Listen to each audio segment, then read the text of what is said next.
in the day, but there we are. It has been a very busy day today. So here we go. I'm just going to get right on with it.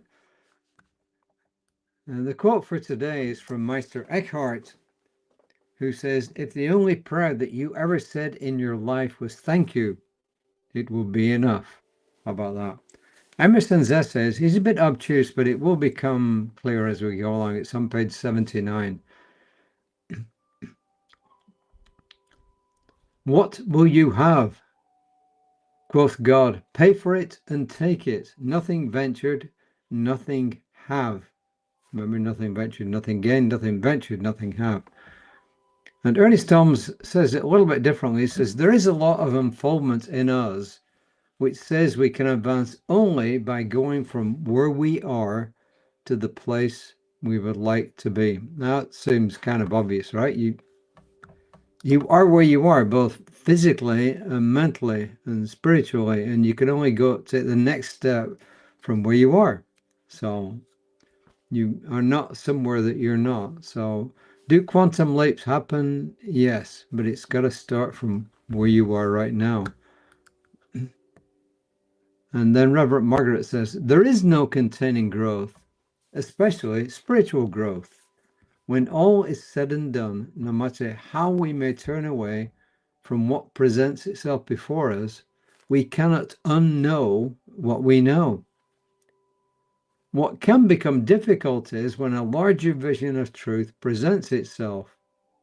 At which point we may have to update our awareness without casting aside the earlier systems on which we based our beliefs. For instance, I grew up Catholic.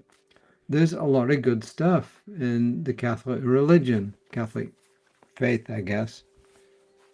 There's also stuff I don't accept anymore, but I don't throw that away because a lot of it's still useful, Earlier beliefs and practices are the depth and breadth of our past. They're with us. We cannot unknow what we know, as has been said.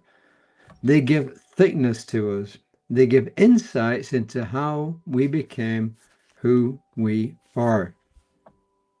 And then she talks about Darwin.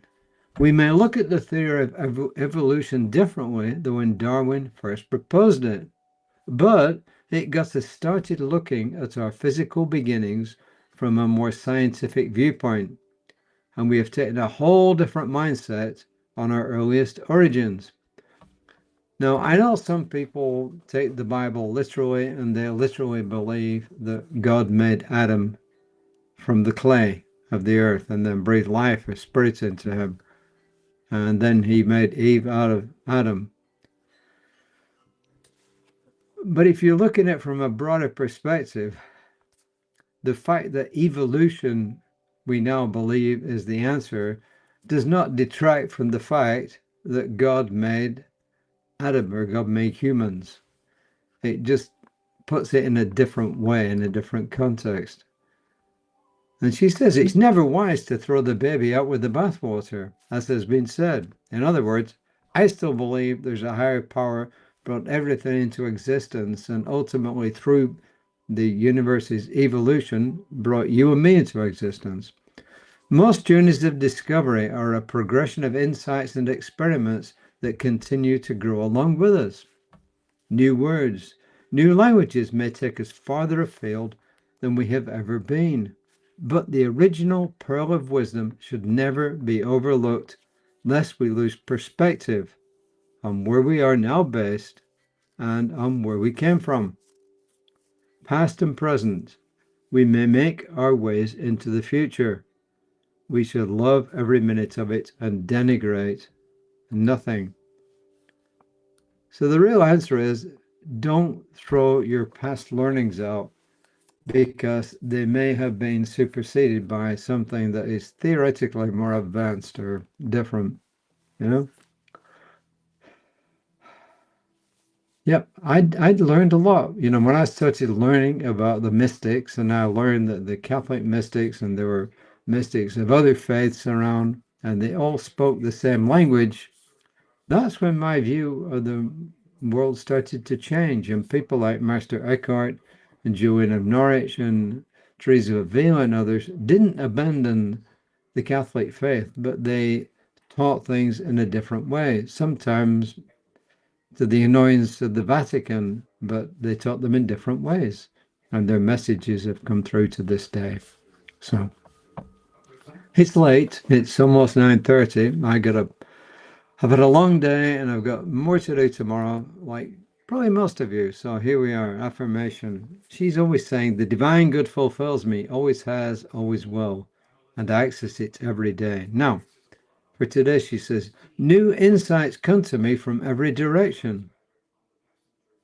Through the vast infinite mind, I love and value every expansion. New insights come to me from every direction.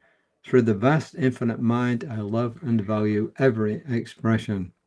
Every expansion. So there you are. That is my stuff for today, Reverend Lisa. I'm sure we'll be on time tomorrow at 9:15. Hopefully, I will be back tomorrow on time, which should be theoretically 5 p.m. Central Time. And I'll be in Wednesday tomorrow, yes. Danielle Johnson should be doing her midweek meditation. I think she's back from her business trip now, so that should be a go. So any questions, you got my information there. You can email me, you can text me. I will always answer. So until next time, namaste.